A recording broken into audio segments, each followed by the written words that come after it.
కేంద్ర విద్యాశాఖ మంత్రి కాదు, ప్రధానమంత్రి తప్పనిసరిగా రాజీనామా చేయాల్సినటువంటి పరిస్థితి ఈ రోజున నెలకొంది.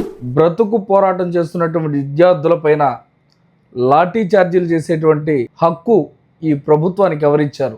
భవిష్యత్తును కాపాడాల్సినటువంటి ప్రభుత్వం యువత పట్ల నిర్లక్ష్యంగా వ్యవహరించడమే కాకుండా ప్రశ్నించినటువంటి యువతను లాఠీ చార్జీలు చేయడం ద్వారా వారి రక్తాన్ని కళ్ళజూసేటువంటి హక్కు ఈ ప్రభుత్వానికి ఎక్కడిది?